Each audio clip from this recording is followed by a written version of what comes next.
reps in, so I'm glad I wasn't first. Still preseason form. You guys are, yeah. So for you, entering this camp, just where the state of the team, where what you guys were able to accomplish last season, what's the mindset coming in? Yeah, I mean, if you look where we were 2 years ago, we drafted Owen. So that's when you're drafting first overall, you're in a position that you don't like. So from 2 years ago to now, we have the group itself has moved along quite a ways, and built and learned and progressed to the point where even at the end of last season we could start talking about playoffs as an expectation, as a legitimate goal, and that's where we're at. That's where we wanted to be. Our job as coaches, the job is to win. And 2 years ago, we weren't in a position to really go after wins. We had to grow. We had to gain experience. We've got it to the point now where, these guys winning should be expected on a nightly basis. You should go into games expecting to win. We spoke about last season. You had a feeling and a thought you could win, but that's shy of a conviction that you should win. And I think last season moved us to that, toward that point of having a greater conviction about final result. In that sense, Don, how important is it to make that switch? We hear Kyle saying we can't run away from, we can't be afraid of the expectations, and we heard Kevin up here earlier saying the window is open for this team.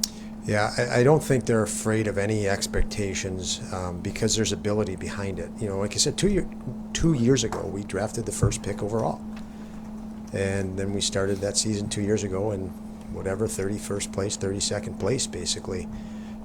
So this group, these guys have moved that, to that position now. They've seen their own growth. If I look at three big components to success, you have to have skill. We've advanced that skill. Guys have moved into career years, and so they've shown that they've had skill. They've gained that confidence that we have skill in the NHL. Experience. They've gained experience. We talk about being so close last year. That's an experience. Using situations to grow as a player. And then the last part of the big three, skill, experience, and accumulation of experience, is the psyche. And we know we lost games last year, and I've said it to you guys, toward the end, you lose game 52 and you think that was your demise. You think that we just lost game 52, we're not going to make the playoffs.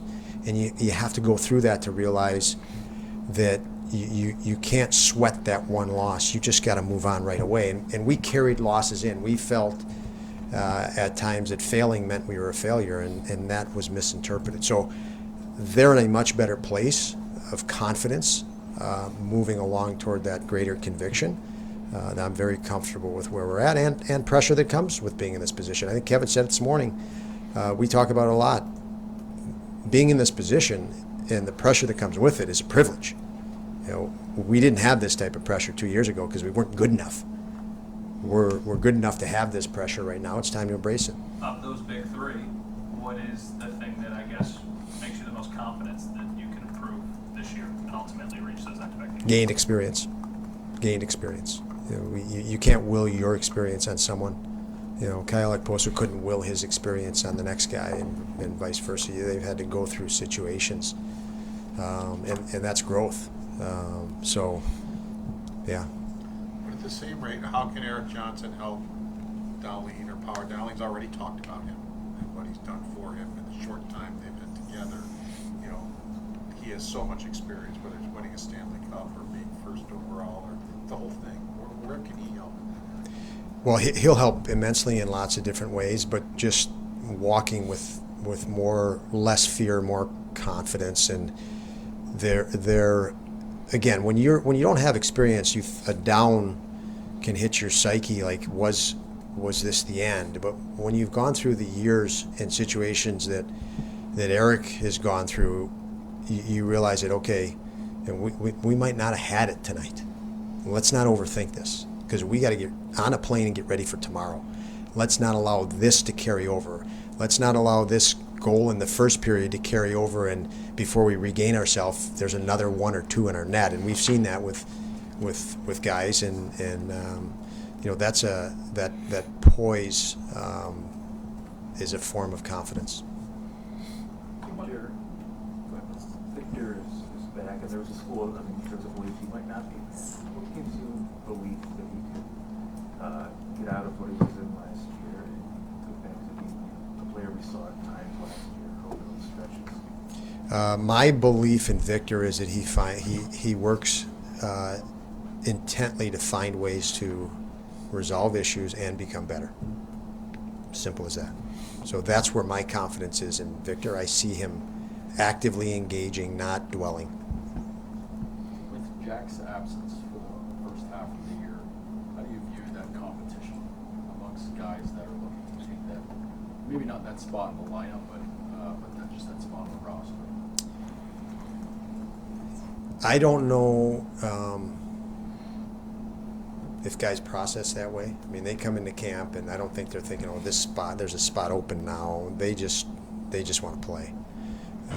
They prepare themselves to play and play their best, and so I don't know that is something that our locker room is calculating. These guys just want to play hockey. So About a year ago, we got to camp. Devin Levi was in college. He was a someday guy.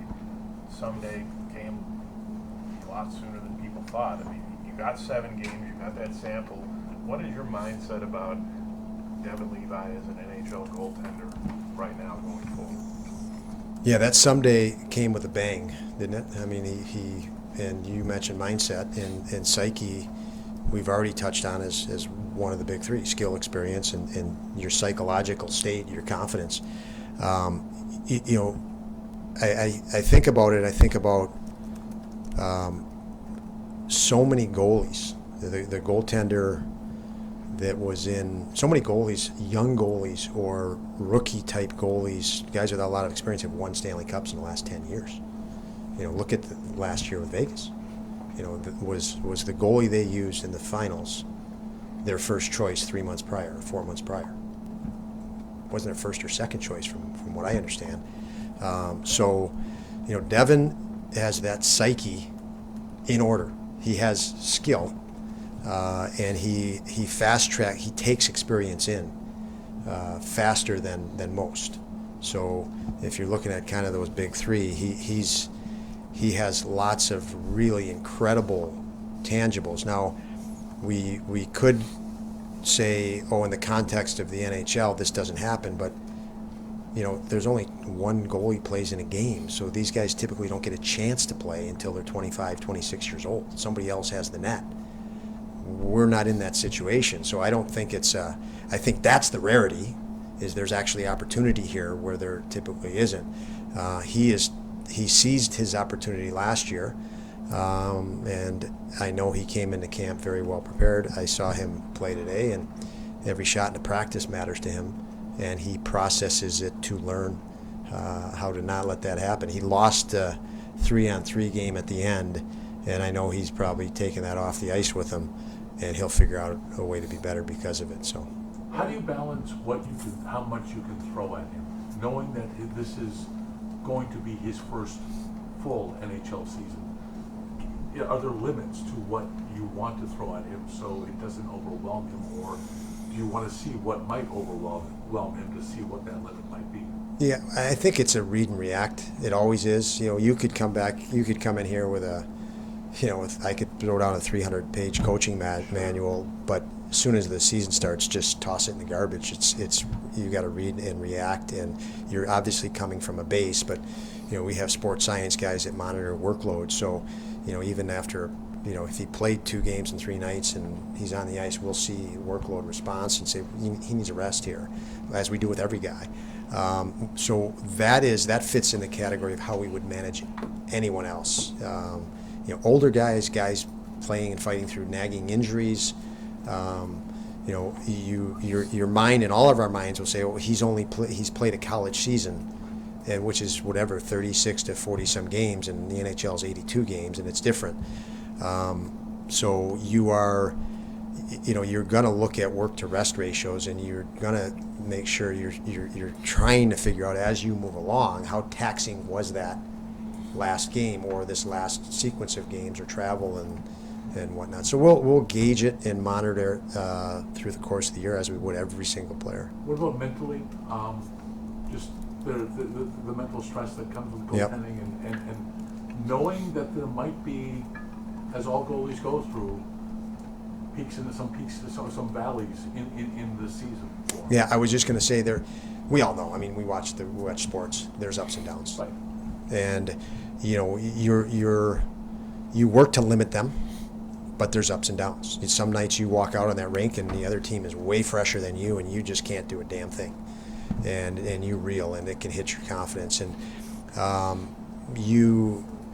any ups and downs and challenges that he goes through as everyone else has to become greater experience. That's the beauty in adding Clifton and Eric Johnson. They have more experience in hindsight, and they can calm the rest of the group and recalibrate them, refocus them, help us do that faster and quicker and more efficiently. So you know he's going to have ups and downs. Every player has ups and downs, and I think he has the tools to limit the downtime because of his daily routine, his habits, his ability to zero in. As I thought last year, pulling Jack Quinn out of the fire for a little bit in one game, I stood here plenty of times and said, he's a highly intelligent player. He might not have looked like himself tonight. He will be ready a game from now. I have no problem throwing him back in the lineup. I'm just helping him step aside for a moment, take a breather, and knowing that he could do that. And so I would say, just as we've seen Jack Quinn be a very highly intelligent player, I think Devin fits that very well. How about Luukkonen at 24 years of age? I mean, he had a really good stretch last year. He had some stretches he probably, won back. Do you see improvement in him now that he'll be able to be more consistent in his game? Well, I saw improvement in him last year. When you ask me improvement in him now, I'll tell you that in 2 weeks or 3 weeks or 4 weeks. But he did show really good signs last year, and I think I think Craig Anderson was a again to reference Eric Johnson and these guys with you put experience around him. I thought Craig really helped our guys, and I thought he helped Devin at the end of the year, acclimate to the point they grew a lot last year. But as far as evaluating him now this year, it's I can't evaluate him on a summer, so. We'll monitor it as they move along here. How will you, Marty, and Dan, throughout training camp, given the number of defensemen you have who are capable of playing at this levels, settle on defense pairs? Who looks better? You've got a lot of right-handed shots, and you've got different skill sets. What's it going to be like here the next few weeks, seeing the right matches and who can play with who? Well, I thought Clifton and Dahlin were very impressive out there, and impressive in the sense they both read the play the same together. They're one's moving off the other, and it showed the experience, obviously, of Connor to mesh so quickly in a practice, and that's a luxury to have. Based on where we were bringing guys along last season. I do see that we'll mix a lot on that, and you guys know that I'm big on that because 82 games in playoff series, you have injuries, and guys need to be able to step into different roles and situations. So we continue to mix them that way. We continue to, you might have played with this guy last night, but you're going to practice with this guy in preparation for some of the unknown that you do know will happen at some point. Coach, given the season that Casey Middlestat had last year, just proving that he can really play alongside a bunch of different guys on different lines, what role do you see him having ahead of this season? What do you want to see from him? Well, with Casey, he really did finish impressively strong. He moved up to a line with Tuck and Skinner, and they were dominant. and it showed how much Casey persevered and was ready for more opportunity. And it showed his growth. He is a ultra competitive guy, which might be hard for anybody to really understand. This guy is ultra competitive, but over his career in the last 2 seasons, he's been taken out of that, just trying to survive through injuries and then carve a niche for himself, and his focus has been on that. Now that he's established himself to a greater level, I think everybody's going to start to see the stuff we've been seeing behind the scenes and talked about. I had moved him around last year from wing to center. We'll do the same. I think for me, ideally, I would love to keep him at center more than not. But we'll see how it goes. And we know he's meshes with lots of different people because he sees and feels the game very well. He buys time for his line mates. He can possess a puck and extend a possession. Even the ability to extend a possession 1 second longer forces the opposition to cover. There's a movement on the ice, and everybody has coverage. But the ability of a guy to hang on to a puck for 1 extra second, you think of the elite players in the league, now it causes a secondary coverage, and 5 players in the other team have to make a decision as there's handoffs. And that's the ability for Casey Middlestead to extend a possession is very, very hard on other teams. And you saw Tuck and Skinner able to exploit that skill of his versus the other team late in the season. That is elite.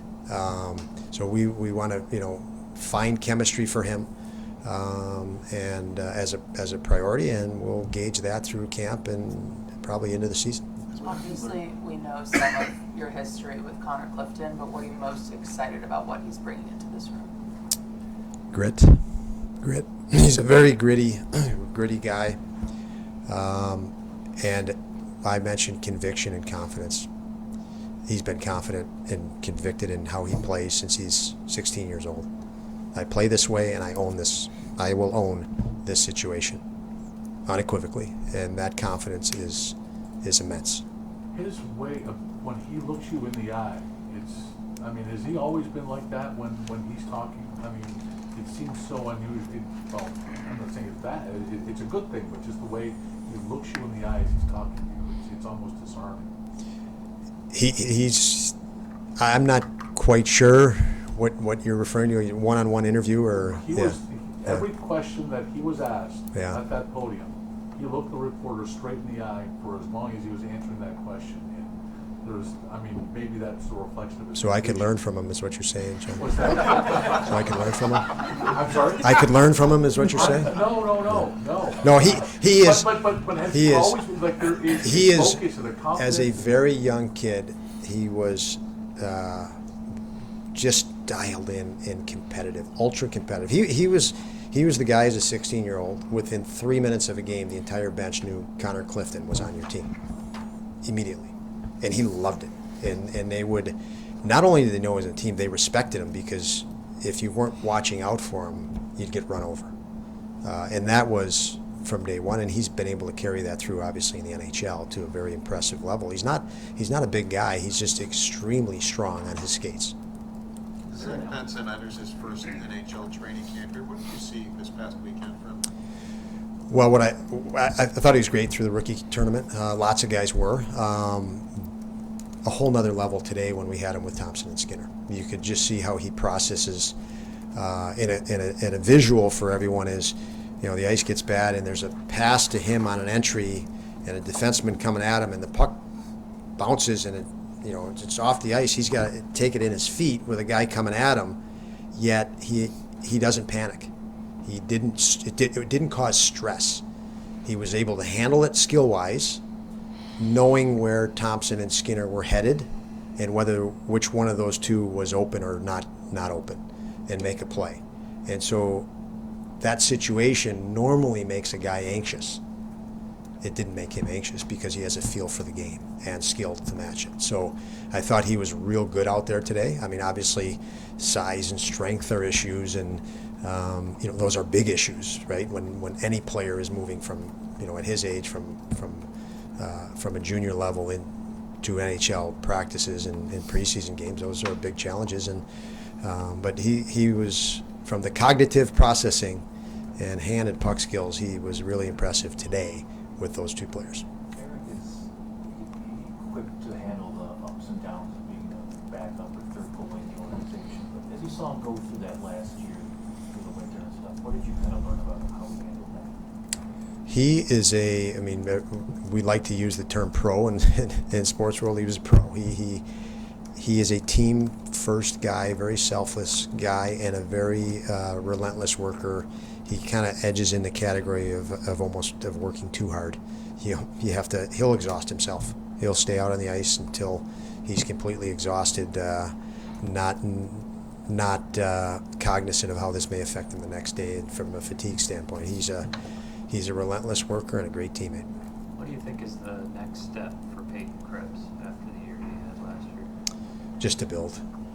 So the next step, continue the direction he's going, and that would be working to keep his game simple, keep his game more direct. Obviously, he's taken a lot of pride in his career about making plays, and it's a challenge because lots of plays you made at prior levels, they were against players that aren't in the NHL. So you end up forcing plays in the NHL where you think you're going to make a play, it's a forced play. The opposition read it already. But I thought he came a long way in keeping things simple, learning to simplify his game.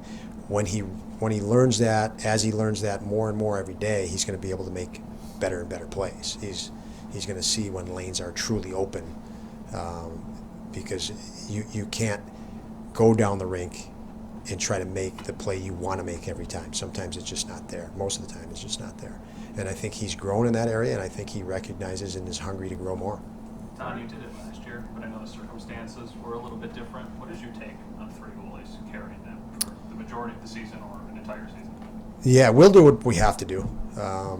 It is not a concern either way right now. I mean, you kick around lots of different scenarios through the summer.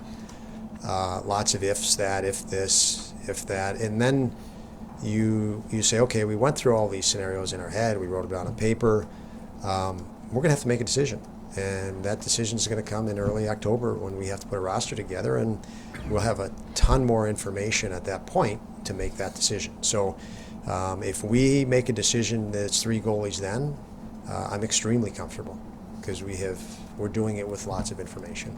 So. Is there any kind of intangible that can give a player an edge if they're in competition for minutes or spot in lineup or any of that sort? That's something outside of just like the raw performance itself. So you asked, is there an intangible that can get earn a player a spot? Win them a spot over something else. Yeah, the intangibles in the game would be knowing your identity as a player, knowing what's expected of you by the coaches in your organization. So what role are we putting you in, who are we putting you with, and what's the situation in the game? If it's up 3-2, are you aware that we don't need to take any risk right now, we're winning 3-2? That puck needs to be to a spot that's difficult for the other team. So really that game knowledge, that game awareness, these are intangibles. Knowing your identity, how to impose your identity. Is the situation right now for me to try to make this play, or is it not right for me? So again, those are all the intangibles that we would be evaluating. The sense of self, sense of situation, within the game, within the context of the game, the score, the time of the game. When we have players that have evolved that, Lucas Rusek comes to mind. He's very good in those areas, and he proved that with his time last year. He has a really good feel for that. There's one guy that would come to mind that's in that mix, obviously. Thank you.